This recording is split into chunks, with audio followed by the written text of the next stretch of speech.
সময় চেনা। তো এই এপিসোডের শুরুতে মোবাই আর তার বাবা গল্প করছিল বসে বসে। ডক্টর লিন বলে আমি এখন আস্তে আস্তে বুড়ো হয়ে যাচ্ছি। মোবাই পিছন থেকে এসে তার কাঁধ টিপে দিতে লাগে। এই দেখে ডক্টর লিন ইমোশনাল হওয়ার সাথে সাথে খুশিও হন। আজ সাউদের বাবা এসেছে। সাউদের যে বোনসের সমস্যা ছিল, বোনস ডেলিভারি করার জন্য মানুষ পেয়ে যায়। সাউদের বোনস ডেভেলপমেন্ট হলে সে সুস্থ হয়ে যাবে। মোবাই চায় মিংকে রাজি করাতে সাউদিকে বোনস দেওয়ার জন্য। মিং রাজিও হয়ে যায় সাউদিকে বোনস দেওয়ার জন্য। আর মোবাই তাকে অনেকগুলো ইনস্ট্রাকশন দেয় যে এখন থেকে হেলদি খাবে, রেস্ট করবে, এরকম। মিঙ্গো তার ইনস্ট্রাকশন গুলো মনোযোগ দিয়ে শুনতে থাকে। মিংয়ের মা ফেসিয়াল করছিল। মিং তার মায়ের রুমে আসে এটা বলতে যে সাউদিকে আমি বোনস দিতে যাচ্ছি। প্রথমে তো মিংয়ের মা টেনশনে পড়ে যায়, পেরেশান হয়ে যায়, কিন্তু পরে আবার খুশি হয়ে যায়। মিংয়ের এই কাজে তিনি তার মেয়ের উপর গর্ব করেন। ইন্টারনেট থেকে কুশি কাটার টিউটোরিয়াল দেখে মোবাই তা ট্রাই করে। মোবাই তার এআই সুপার পাওয়ার দিয়ে এই কাজটা সম্পূর্ণ করে ফেলে। এর পরের দিন মিং সাউদির সাথে বসেছিল। সাউদির জন্য একটা লাল টুপি আর মিংয়ের জন্য একটা লাল কালারের মাফলার আনে। যখন জানতে পারে যে মোবাই এটা তার নিজের হাতে বানিয়েছে, তখন মিং আরো খুশি হয়ে যায়। তারা তিনজন হ্যাপি হ্যাপি সেলফি তোলে। মিং যায় তার চিফ এডিটরের কাছে। মিং সাউদিকে বোনস দেওয়ার বিষয়টা খুলে বলে আর কিছুদিনের জন্য ছুটে যায়। মিং ভেবেছিল যে তার চিফ এডিটর রেগে যাবে, কিন্তু তার চিফ এডিটর আরো খুশি হয়ে যায় মিংয়ের এই ভালো কাজটা দেখে। চিফ এডিটর বলে যে তুমি কিছুদিনের জন্য ছুটি নিতে পারো, আমি তোমার স্যালারিও কাটবো না, প্রয়োজনে আরো কিছুদিন রেস্ট করতে পারো, কোনো সমস্যা নেই।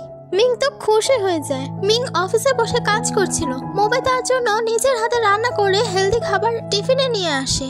যখনই মিংয়ের কলিগরা জানতে পারে যে মিংয়ের বয়ফ্রেন্ড টিফিন নিয়ে অফিসে আসবে, তখন অপেক্ষা করতে লাগে কখন যে মিংয়ের বয়ফ্রেন্ড আসবে। যখন মোবাই আসে তখন সব কলিগরা মিংয়ের কাছ থেকে উধাও হয়ে যায়। এরপর মিং আর মোবাই একসাথে জগিং করে। মিসেস চ্যান মিংয়ের বাড়িতে মাংস দিতে নিলে মিং মানা করে দেয়। মিং বলে আমি এখন থেকে হেলদি খাবার খাবো, আমি অস্বাস্থ্যকর খাবার খাবো না, এটা বলে ভেজিটেবলস খেতে লাগে। এদিকে সাউদির চুল ফেলে দেওয়া হচ্ছে। সাউদির চুল কেন ফেলে দেওয়া হচ্ছে সাউদিকে বলছেও না। সাউদি নিজেও জানে না যে তার অপারেশনের জন্য তার চুলগুলো ফেলে দেওয়া হচ্ছে। তার ছেলের এই অবস্থা দেখে নিজেরও খারাপ লাগছে। চুল কাটার পর মোবাইল বানানো ওই টুপিটা পরিয়ে দেয়। চুল কাটার পর সাউদি তার বাবাকে বলে আমি বড় হয়ে এমন একটা চাকরি করব যে তোমাকে আর আমার জন্য এত পরিশ্রম করতে হবে না, তখন আমি তোমার কেয়ার করব।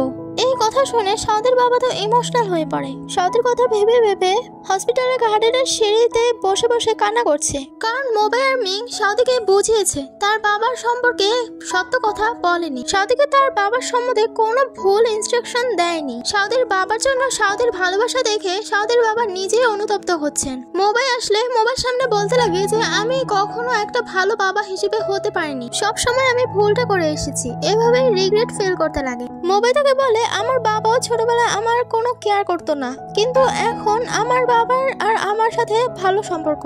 মোবাইল মোটিভেশনের কারণে তিনি মোটিভ হন আর ফুল কনফিডেন্টের সাথে বলে যে এখন থেকে আমি ওর খেয়াল রাখবো। গেমিং মিংকে ফোন দিয়ে বলে যে আমি নিউজে শুনলাম তুমি নাকি বোন ডোনেট করতে যাচ্ছ, আসলে তুমি চমকে দেওয়ার মতো কাজ করো। গ্র্যান্ডমা তোমার কথা জিজ্ঞাসা করছিল, তুমি ঠিক হলে আমাদের বাড়িতে এসো। মিংও হ্যাঁতে জবাব দেয়। মোবাই আসলে মিং বলে তোমার আর তোমার বাবার মাঝে সম্পর্ক ঠিক আছে তো? মোবাই তার বাবার কথা চিন্তা করতে লাগে। বাবার সাথে কাটানো মোমেন্ট গুলো ভেবে ভেবে মুখে স্মাইল এসে পড়ে। মিং মোবাইয়ের মুখে স্মাইল দেখে বলে যে কি হলো?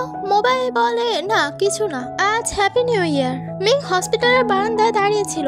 মোবাই তাকে পিছন থেকে ব্ল্যাঙ্কেট কভার করে। মোবাই আর মিং তারা দুজন গল্প করতে লাগে। কিছুক্ষণ পরে হ্যাপি নিউ ইয়ার শুরু হয়ে যায়। ডক্টর আর পেশেন্টের লাভ স্টোরির নতুন বছর। মিং তো লাফিয়ে মোবাইল কোলে উঠে বলে যে আমি তোমাকে কখনো ছাড়বো না, এটা উইশ করে বলে। মোবাইলও উইশ করে বলে যে আমিও তোমাকে অনেক খুশিতে রাখবো সারা জীবন। সাউদির বোনস রিকভারি সার্জারিটাও সাকসেসফুল হয়ে যায়। এত অল্প বয়সে লড়ছে মৃত্যুর সাথে।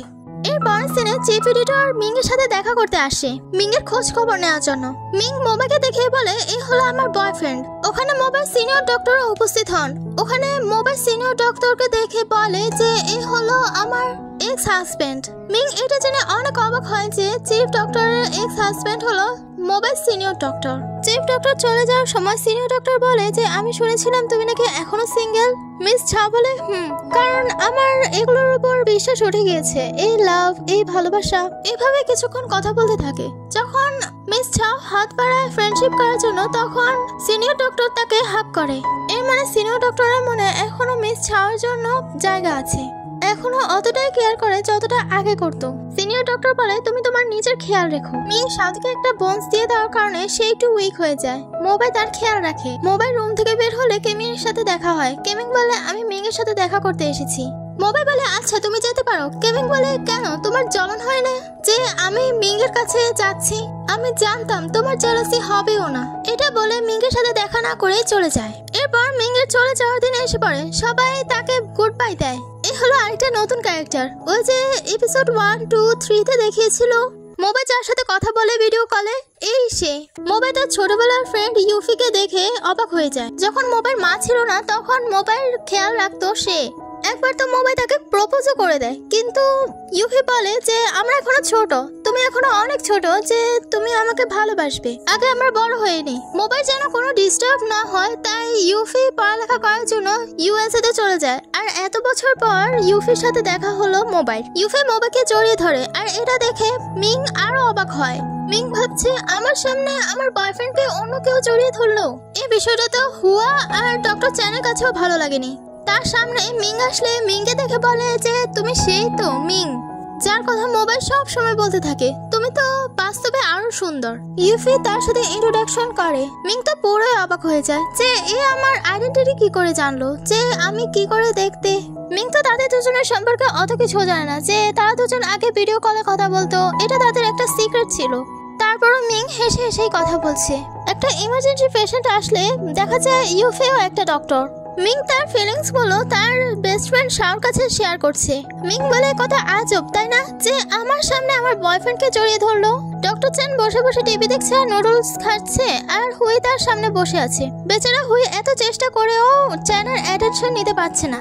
হুই সামনে সামনে এত ঘুরঘুর করছে বলে একেবারে চলে যায় ডক্টর চ্যান। হুই এতক্ষণ সামনে কেন এত ঘুরঘুর করছে জানেন? একটা নার্স আসে, নার্স এসে দেখে যে প্যান্টটা যতটুকু পড়েছে এর বাকিটুকু কেটে হুই রেখে দিয়েছে, কারণ এটা ডক্টর চ্যানেরই প্যান্ট ছিল। ইউফে আর মোবাইল ছাদে গল্প করছিল দাঁড়িয়ে দাঁড়িয়ে। ইউফে মোবাইল একটু বড় ছিল, তাই ছোটবেলার স্মৃতিগুলো মনে করে করে বলছে যে তুমি এখন অনেক বড় হয়ে গিয়েছো, তুমি ছোটবেলায় ডক্টর হতে চেয়েছিলে। মোবাইল বলে তুমিও তো একজন ডান্স পারফরমেন্সার হতে চেয়েছিলে, কিন্তু ডক্টর হয়ে গেলে। ইউফে বলে তুমি এখন থেকে ডেট করা শুরু করে দিয়েছো একটা মেয়েকে, তাই না? সে একজন রিপোর্টার, আমি তার আচরণ দেখে বুঝতে পারলাম যে সে অনেক ভালো একটা মেয়ে। মোবাইল বলে যতটা ভালো ততটা ভালো না, সে অনেক রাগী আর অনেক জেদি, কিন্তু মানতে হবে সে কিউট। ইউফে মোবাইলকে ডিনার অফার করে, মোবাইলও মেনে যায়। তারা দুজন গল্প করতে করতে ডিনার করে, আর মিং এদিকে একলা একলা বসে বসে টিভি দেখছে। টিভি দেখে দেখে বোর হচ্ছিল, তাই মিং মোবাইলকে ফোন দেয়, কিন্তু মোবাইল রিসিভ করে না ফোন। মিং এর অনেক পেট ব্যথা করে, তাই মিং তাকে ভয়েস মেসেজ দেয়। ডিনার শেষে তারা দুজন বিদায় দেয় একজন আরেকজনকে। মোবাইল ঘরে আসলে মিং বলে তুমি কিছু খেয়েছো? আমি তোমার জন্য খাবার রান্না করে রেখেছি, চলো আমরা একসাথে খাই। মোবাইল বলে না, আমি ডিনার করে এসেছি ইউফির সাথে। এতে মিং এর অনেক খারাপ লাগে। মিং বলে আচ্ছা বিয়ের পর কি তুমি আমাকে এভাবে ওয়েট করিয়ে রাখবে সারা রাত ধরে? মোবাইল উত্তরে কোনো জবাব দেয় না। মিং না খেয়ে আছে বলে মোবাইল তার জন্য নুডলস আনে। মিংকে ঔষধ খাইয়ে সুন্দর মতো যত্ন করে তাকে ঘুম পাড়িয়ে দেয়। ডক্টরদের হেড বলে যে এই হলো তোমাদের নতুন ডাক্তার, সে ইউএসএ থেকে ডাক্তারি পড়ে এসেছে এখানে, আর এখানেই কাজ করবে। ইউফে সবাইকে তার ইন্ট্রোডাকশন দেয়। ডক্টর চ্যান তো সোজা তার তারিফ করতে লাগে। ডক্টর চ্যানকে ইউফের তারিফ করতে দেখে নার্স হওয়া অনেক জেলাস হয়। শুধু ডক্টর চ্যান নাকি পুরো হাসপাতালটা তারিফ করে, কারণ সে অনেক সুন্দর আর ইন্টেলিজেন্ট। খাওয়ার সময় মোবাইল টেবিল খালি দেখে ইউফি গিয়ে ওখানে বসে। ডক্টর চ্যান আর হুয়া ভাবতে লাগে যে আমরা আগে মোবাইল সাথে বসে খাবার খেতাম, আর এই কোত্থেকে এলো। তারপর তারা দুজন মোবাইলের কাছে বসে ইউফের সাথে বন্ধুত্ব করে নেয়।